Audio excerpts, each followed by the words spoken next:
Everybody, how's it going? It is April 2nd, 2024. On this rainy Tuesday, about 10:30. Hope everybody's doing well. I know it's been a while since the last video. It's been about a month. I don't intend to take these long hiatuses, but something always seems to come up.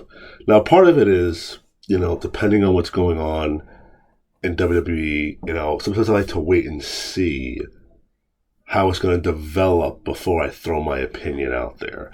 Because I already have okay, this is bullshit. But then it's like, well, let's see how it develops before you go down that road. So, that's one of the reasons why. But other things just kind of get in the way. But I definitely had to just make the time. I'm actually doing some work right now. But I'm like, you know what? I got to get on because I want to talk about WrestleMania. WrestleMania night one is this Saturday. And, I really wasn't feeling all that pumped for WrestleMania. I mean, I've said before that this is the exciting time, Royal Rumble, getting on the road to WrestleMania to finally get there. And I think I have a little bit of disappointment because of maybe the builds were not that great for everything. And for example, I wasn't excited about The Rock and Roman versus Seth and Cody. They weren't doing a good job of making me care. But last Monday, when The Rock did the beatdown of Cody, I don't know, something in me just flipped. And I'm like, now I'm fucking pumped for this. Now I'm curious to see how this is going to go. And maybe I was a little sour on it because I didn't like the way they put this together at the beginning. Now, this, obviously, none of us are in the writing room, so we have obviously no idea what the original plan is. I'm only guessing when I say I would be very surprised if this was the original plan. Very well could be. Like I said, none of us are there. Who knows? But the amount of backlash that they got with Cody, stepping aside. Because I said that in my last video. It didn't feel good. It didn't make Cody look good. Why are you stepping aside? It should be no. I won the Royal Rumble. I'm getting challenged. You have to wait your turn. You have plenty of chances to come to sit at the head of the table, and you didn't take it. And maybe they pivoted because of what the backlash they got. Because it was just sort of a little weird how all of a sudden Rock and Roman are together, and this was the plan. We're a family. We're going to do this. I don't know. I felt Rock's promos in the beginning were very weak. I felt like he was just sort of spitballing out there, and he kind of repeated himself a lot. He sounded to me a little unsure of what he was saying, or maybe questioning the emotion behind it. This the beginning of it didn't flow well. I will say the entrances were great. I was very happy that he brought back the Hollywood Rock theme because I did love that theme when he had it back in, 2003 or 2004 when he used that theme. And I thought it was a very good one. And also, it almost sort of made Roman look like an afterthought almost because the focus was on The Rock. Now, for sure, it also made Seth look like an afterthought with this whole, begging Cody to pick him over Roman. And now it makes Seth look bad because now Cody would have faced him by default because he, quote unquote, stepped aside. So it was just very convoluted in the beginning. Maybe that was the plan all along, but I just thought if this was the plan, I just thought it was a terrible way to get to where we are now because to me, it made Seth look bad, it made Cody look bad, and it made Roman look bad. And to a degree, it kind of made The Rock look bad, to a degree. So I just thought the whole beginning of the storyline was just terrible.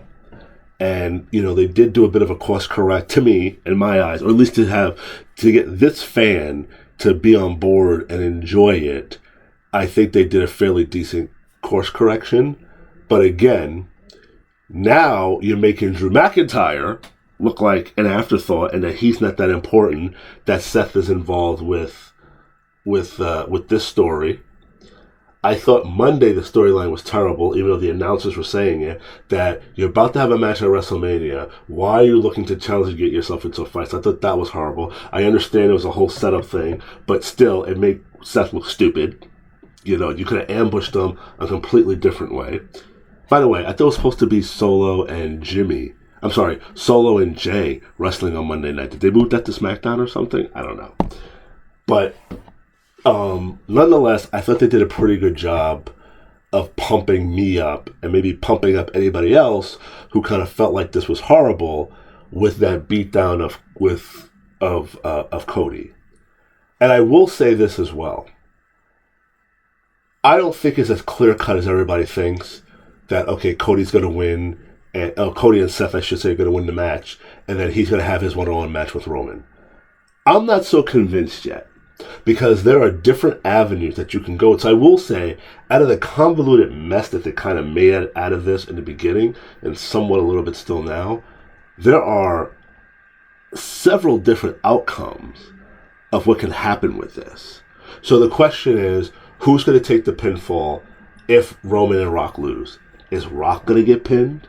Or is Roman going to get pinned? Will Roman get pinned 2 nights in a row? I would say that would have more significance if they didn't have Jey Uso pin him at Money in the Bank last year. To me, Roman never should have been pinned anytime soon. I get why Roman did it, but never should have been pinned. Solo should have took that pinfall at Money in the Bank. But this is where we are now. Being pinned back-to-back nights, okay. But do we still get a Rock match with Roman maybe at SummerSlam? Because let's say Roman takes the pinfall. Does he blame The Rock? Where were you? You weren't doing your job. You let me get pinned. Why weren't you there to make the save? There's some dissension there. Okay, you're blaming The Rock. So that means on night 2, when you're facing Cody, does The Rock now cost you your title? Because remember, Cody said, I'm going to use everything. I'm going to use your family. You don't know. All this big stuff to get the title off you. So could we find out all along that Cody and The Rock were in cahoots this whole time to dethrone Roman? I don't think that kind of makes them both look bad, but that could be a scenario. Okay, let's say The Rock takes the pinfall. Does he blame Roman for that? And then cost Roman the title on Sunday because he felt Roman left him there to get pinned. And does this friction make them go have a match later? That's possible. Let's say they lose, and Seth is the one who takes the pinfall, and then loses his title the next night. Does he blame Cody for that? And if Cody wins on Sunday, does now Seth, well, me being your partner made me mess up my match with Drew. I lost my title. Now I'm going to take yours. Does Seth go on to win his match despite him taking the pinfall on Saturday? Does he win his match against Drew? And then Damian Priest cashes in on Seth. Does he blame Cody? I probably could have had a little bit more energy if I didn't do the match with you. I'm going to take your title. So there's different scenarios that this thing could go. And while I am going to make my predictions or my guesses of who's going to win these matches, it is very difficult to figure out what's going to happen. Is it possible that they will keep the title on Roman one more year? It's plausible that they could do this with The Rock in the background. The Rock, the final boss, on the board of TKO. Could they stretch that another year? Now, I don't think anybody really wants Cody to stretch the story out anymore. I don't think anybody wants Cody to win the Royal Rumble a third time because I think they're going to say, okay, let's have a fresh face win the Royal Rumble in 2025. I could be wrong. Is it going to be weird to see Roman without the title? Yeah. But, days have to come to an end. I personally think that Cody's going to win. The question is, what happens with the tag match? Do you make Cody look more like a hero that he beat Roman in Bloodline Rules match? Do you give Roman the advantage? Do you stack the deck against Cody even more? And it only means more when he finally wins. And the question is, if Cody wins, does Damian Priest play spoiler? And I am sorry, at some point, Damian Priest is playing spoiler. The question is it spoiler on Seth, or is it spoiler on Cody, or even on Drew? What happens? Do you continue to build that sympathy for Cody? He finally finished the story. Oh no, here comes Damian Priest, cashes in, takes the title. So, out of this comes so many different scenarios. And that's what makes it exciting. And when you sit down and look at that, then you kind of get pumped. The Cody, the whole thing with stepping aside, it soured me. It really did. Because just like, this is stupid. It makes no sense. And then the pivot to The Rock teaming, I'm like, it was just like out of the blue. But then when you stop to think, like, okay, they pulled me back in with the beatdown, but listen, Damian still got that damn briefcase. If The Rock takes the pinfall, does Roman blame him? If Roman takes the pinfall, does Rock blame him? If Seth takes it, does he blame Cody if he loses his title? Are we going to get another Cody to set the... I mean, different avenues to go. And that's what sort of wheeled me back in. And when you think about it that way, it's crazy. Because what's gonna happen? So my prediction is, in the tag match, Cody and Seth lose. Who takes the pinfall? I'm gonna say Cody takes the pinfall.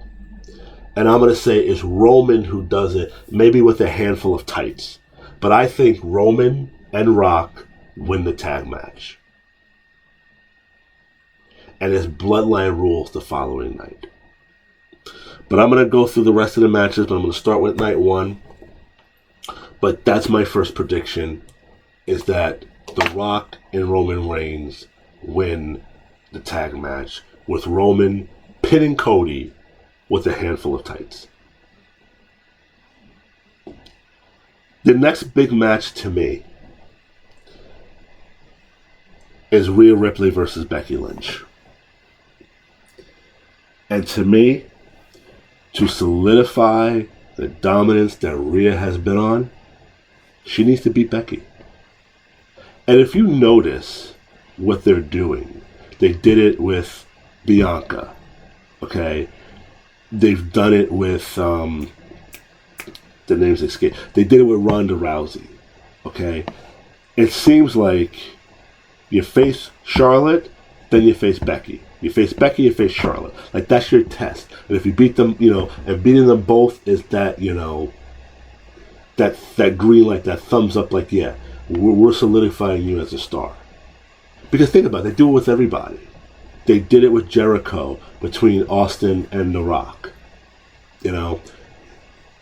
Fast forward, they did it with John Cena. One WrestleMania he faces Shawn Michaels, the next one he faces Triple H. They've done it with Daniel Bryan, where he had to beat both Batista, actually three of them, Batista, Triple H, and Orton. You flip-flop between Orton and John Cena. If you beat those big stars, that's your solidification. And Rhea beat Charlotte last year. Rhea needs to beat Becky. Becky doesn't need titles anymore. Becky has already solidified herself as a legend, a megastar. She does not need the title anymore. Is she going to get a few more reigns before she hangs them up? Most likely. But right now, she doesn't need another title reign. Just like Charlotte doesn't need it. But, they're doing it because she's a Flair and they're trying to get her numbers up to her father and most likely to surpass her father. But Becky does not need to win this match. Rhea needs to win it. I want Rhea to win it, and I'm calling it for Rhea Ripley to win this match. Who will be the next challenger for Rhea? I have no idea. They'll find somebody. But right now, no. It needs to be somebody unsuspecting to beat Rhea. Think back to when Paige made her debut and she beat AJ Lee for the title. Think about that. That's what you sort of need. You need that surprise factor. We don't need like, oh, Becky Lynch, here we go again. Nothing against Becky. Love Becky. Think she's great. But she doesn't need this win. She doesn't need it. So I am going with Rhea Ripley to retain her title. The brother versus brother match, Jey Uso, Jimmy Uso. I think it's going to be a very interesting match. I'm actually sort of looking forward to that match. I believe it's going to be Jey Uso. I would probably say the only thing that they could possibly do as probably the biggest swerve, swerve bro, a la Vince Russo, is that Jimmy and Jey do this match against each other, and then somehow Jey screws over Cody and goes back into the bloodline. After they have this match, they talk it out. You guys got out of your systems, whatever. Now you got to come back into the family. I don't think that's going to happen, but listen, you never fucking know. But I'm going with Jey Uso to beat Jimmy Uso. It's funny. They always say out of the tag teams, who's going to be the Shawn Michaels, who's going to be the Marty Jannetty. And, when the Hardys split up, it was clear Jeff was the Shawn Michaels and Matt Hardy was the Marty Jannetty. When Edge and Christian split up, Edge was the Shawn Michaels, Christian was the Marty Jannetty. Christian really didn't get his real shot until Edge was gone, but even then was really stupid. It's like in AEW, we're seeing the true Christian in AEW right now. And, same thing with John Morrison and The Miz split up as a tag team. Everybody thought Morrison was going to be the new Shawn Michaels. It wasn't. It was The Miz. He went on to become the bigger star, and the other one faded out and went all over the place. You probably hear the dogs coming up the stairs right now. I thought they were sleeping, but they're probably coming up here to see what I'm doing. Okay, here's one. And then here comes another one jiggling. Oh my God, all four of them up here. There's a fourth dog here. My sister's dog is staying with me right now, so I have 3 huskies and a golden retriever. So in the case of Jimmy and Jey, Jey is to Shawn Michaels because, Jey is the bigger star. Jay's been making it more by himself, and Jimmy got sucked back into the Bloodline storyline. And I'm going to talk about this with another person, but I will say this. I do think WWE dropped the ball a little bit with Jey Uso. Because Jey Uso was riding high on so much momentum. And then he kind of just went away for a brief period.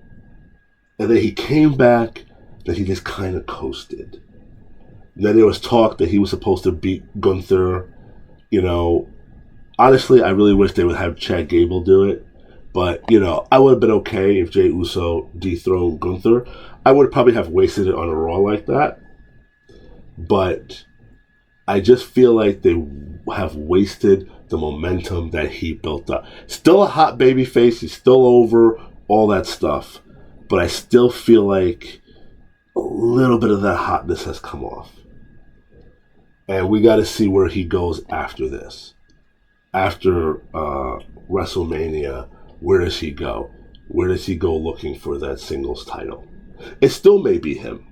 Because I'm going to go through my next prediction, which is the Intercontinental title match. So I have Jey Uso going over his brother. Gunther and Sami Zayn. I'm sorry. I'm going with Gunther. And honestly, at this point in his career, Sammy is above Intercontinental Champion. Sammy should be going for a world title or WWE Universal title. He is done to me with the second tier titles. He's done with the IC title. He's done with United States title. He's done with tag team titles. Sammy is ready to be a champion. And I think the match will be great, but I think it's a little beneath him at this point in his career. The way he's been built up, the way he's gone on for the last 2 years, what more can he do as Intercontinental Champion? And I get it, Jericho was a 9-time champion. He's like, how many times have you been champion? Miz did a lot with the Intercontinental title. But same thing with Miz. Miz is past that. And to me, Sami Zayn is past Intercontinental title.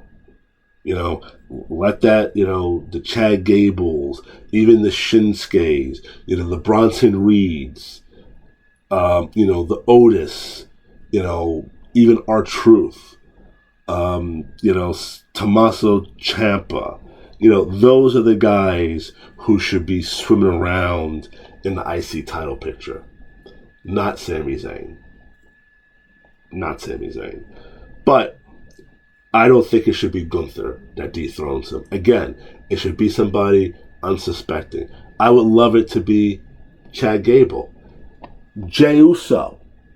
Somebody else who should be in the Intercontinental title picture right now. Jey Uso can dethrone Gunther. I have no issue with that. But I'm going Gunther over Sami Zayn. Bianca Belair, Naomi, Jade Cargill versus Damage Control, Asuka, Kairi Sane, and Dakota Kai. I think it's pretty obvious who's going to go over here. And just to note one thing about Jade Cargill. I couldn't stand her in AEW because AEW did nothing to make you want to care about her. She just came off as boring. But look at the difference between her presentation in WWE and AEW. She feels like a big deal in WWE. She hasn't done a damn thing. She tossed out Nia Jax and she beat up Damage Control and she cut a promo or two. Just that little bit, she oozes star. She oozes importance. She oozes that ability to make you care and see what she's going to do and get excited when she shows up. AEW cannot do that. And didn't do it because there was nothing. And by the way, that is one of the reasons she stated why she left AEW. She wanted a bigger platform, the platform that could elevate her to a level that she felt she was worthy of, and she was correct. AEW can't do that. Nobody in AEW really feels like a big deal. Yes, there's the excitement when somebody debuts. Will Ospreay is there. There's a lot of excitement surrounding him. I never saw him wrestle because he was always on the independents and in New Japan. Now I've seen him wrestle. I think he's a great wrestler. I do. I do like him. But does he feel like a big deal? No. Kata, that they just got from Japan. Never seen him wrestle until he got to AEW. A lot of excitement built around him because he's there. But, you know what? That new car smell is going to go away. And he's just going to melt in with everybody else and just be that person who's just there. Does Darby Allin feel like a big deal? Do you get excited? No. You may like him, you may like the face paint, you like the theme, you like the coffin drop, you may like the recklessness that he does, even though he took a ridiculous, unnecessary bump at the last event. Was it Revolution? But you don't feel that excitement. Adam Cole, you don't feel the excitement. Samoa Joe, you don't feel the excitement. Jericho, you don't feel the excitement. Moxley, you don't feel the excitement. And that's where AEW fails. Now, WWE can drop the ball too on some people, but the fact that they took Cargill, who was just boring as shit, and she came with the same persona, like nothing is different, but the presentation of her, I'm just like, damn, when she came down on SmackDown and she did what she did in that ring, I was like, damn, I can't wait to see her wrestle. Can't wait. So clearly we know who's going to win. Originally, it looked like it was going to be Naomi and Bianca going for the women's tag titles, but I guess not. But Bianca, Naomi, and Jade Cargill is going to win. And this is good for Bianca, and it's good for Naomi because Naomi just came back. But like Bianca Belair, she's somebody who's been riding high for the last, 2 years or so. Right now, like, should she get another title reign? I do think so. But does she need one right now? No. And I think getting her entangled with Naomi and Jade works out perfect. The only thing is, I think Bianca is kind of like the John Cena of the women's division. I don't think she's somebody who can turn heel. You know, she's supposed to be this influential influential person to young girls. I can't see them turning her heel. I just don't see where it works. You know, Naomi has been presented that way, so I can see her turning heel. I can see Jade Cargill being a heel. I think Jade Cargill is much better being a heel than, there are just some people who are not like I say, not cut out to be a babyface, but their character suits them being one or the other a lot better. Like Undertaker, better babyface. Wasn't the best heel. Kane, to me, better as a heel than a babyface. Stone Cold Steve Austin, better as a babyface. The Rock can kind of go in between. Randy Orton, better as a heel. Triple H, better as a heel. Shawn Michaels, better as a babyface. Look at Rey Mysterio. They never turned him heel because it would never work. Big Show, better as a heel. They flipped him a million times. Daniel Bryan, better as a babyface. The Miz, better as a heel. Jade Cargill, better as a heel. Bianca, better as a babyface. Becky, better as a babyface.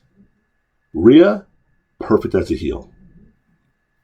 There are just some people that just, need to just stay on one side or the other of that fence. And I think once Bianca and Jade feud, I think Jade needs to be the heel in the story, not Bianca Belair.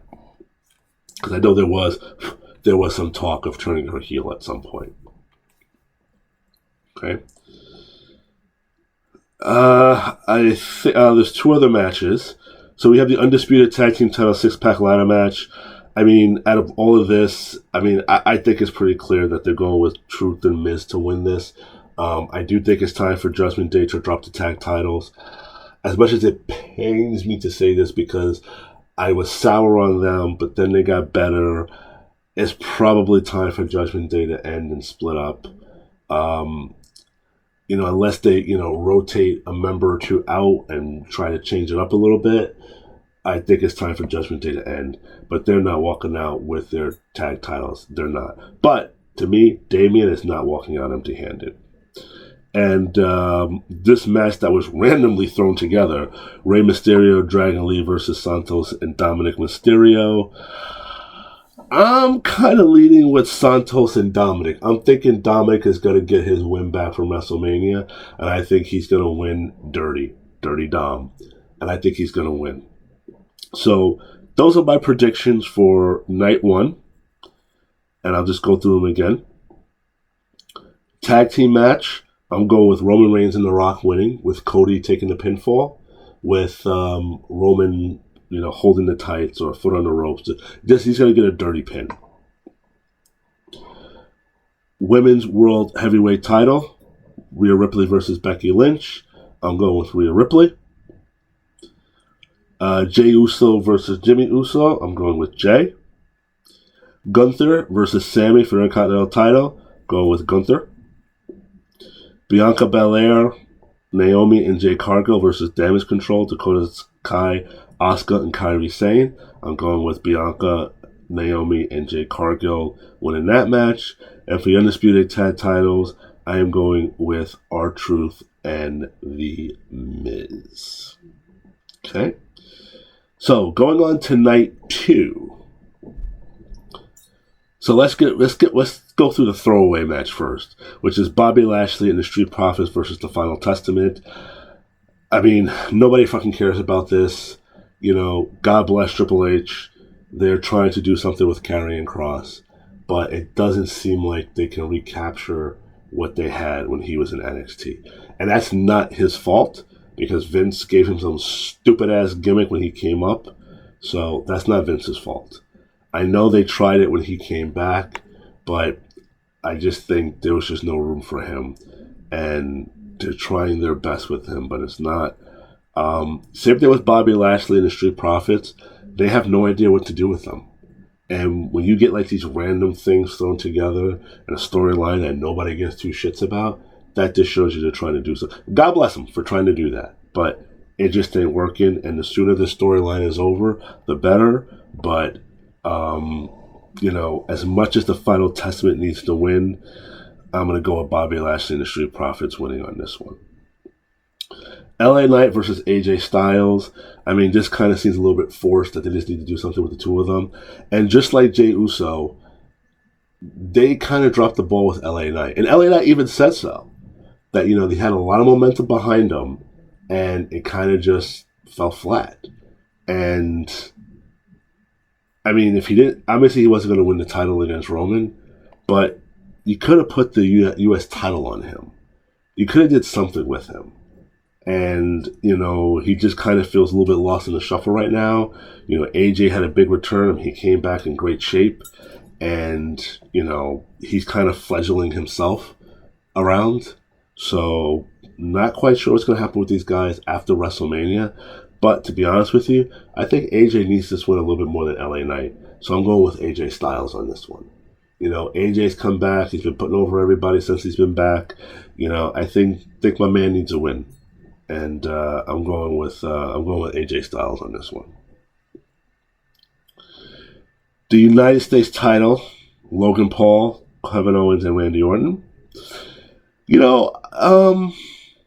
Kind of the same thing I said about Sammy with Kevin Owens. Kevin is above, again, these second-tier, mid-level titles. He's above it. I mean, obviously, so is Randy. Randy obviously is just there just to kind of help put people over. But, Kevin should be involved in this match. And I'll be very surprised if they take the title off of Logan already. But I think this is going to be an interesting story where, they've been doing this whole thing where Logan can't knock out Kevin. So I think they're going to go with that premise. And I think that's what's going to happen. I don't think Randy's going to be involved in a pinfall. I think it's going to be between Kevin and Logan. And I think Logan Paul is going to pin Kevin Owens, cheating, of course. WWE Women's title, Io Sky versus Bayley. I'm sorry, I don't think anybody cares about this match. Io Sky's title reign has been abysmal. It's been a disaster. It's been meaningless. I mean, it's done nothing. I do like that team of Io Sky, Asuka, and Kairi Sane. It looks very dangerous, especially when they were standing in the back when Dakota Kai was giving the promo. Like, they look badass. They really do. But it's just her title reign has just been horrific. Not her fault, obviously, but, there's been no credible people for her to face. Again, if you're trying to look towards the future and putting people over, technically, Io Sky should win this match. But I think it's best for Io Sky that they take this title off her. And I think, you want to give Bayley her revenge and I can see Bayley wanting to put Io over. But I think Bayley has been very generous in doing this, and I think it's time for her to get the title back. I think it's time for her to be back on top. So I'm going with Bayley to defeat Io Sky. So I think that title will change hands. Seth Rollins versus Drew McIntyre. This is a tough one.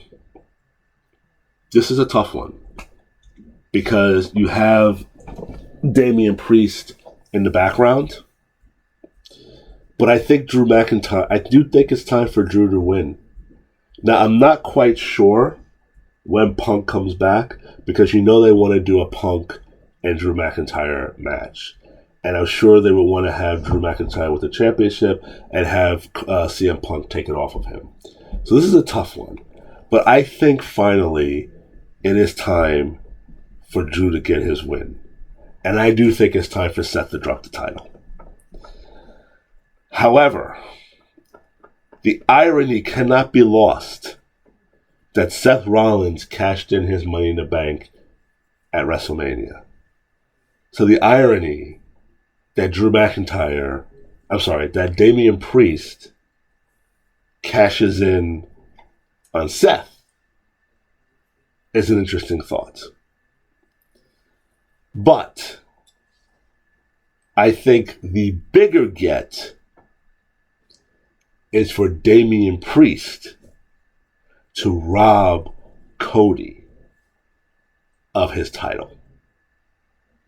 So therefore, I am going to say that Seth Rollins is going to lose and Drew McIntyre will get his championship. And I will say that Cody Rhodes will defeat Roman Reigns in a Bloodline Rules match and become the new undisputed WWE Universal title champion, only for a brief moment, because Damian Priest will come down and he will cash in against Cody and rob Cody. Cody will get to finish his story only for a moment, and then he comes and takes it away. I get that it would make more sense. I mean, you could tie in the Finn Balor thing, that he's a jet. You can tie all that in. As much as I think the irony is there to cash in against Seth, I think it's a bigger momentum if you take the title away from Cody. He gets it, everybody's happy, everybody's celebrating, and then boom, it's taken away. And I think that might be a bigger get for Damian than cashing in against Seth. To me. I could be completely wrong and he cashes in against Seth and Seth keeps his title. But I am going Drew McIntyre defeating Seth, and I'm going with Cody winning. I think any way you look at it, I don't think Seth walks out with the title, because I think Seth is going to go away for a little bit. You know, I think Seth needs to recover some. But that's just my feeling.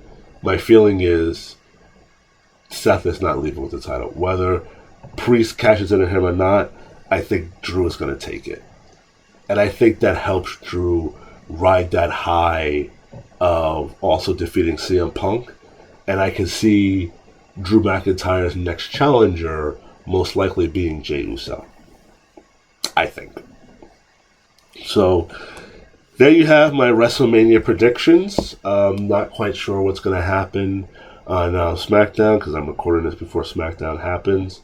But those are my predictions. So, we got a couple of days, and if you listen to this, tell me what you guys think. Tell me how you think the outcome's going to be. Do you agree with my picks? Do you agree with my logic behind some of my picks? And we'll see how many I get right and how many I get wrong.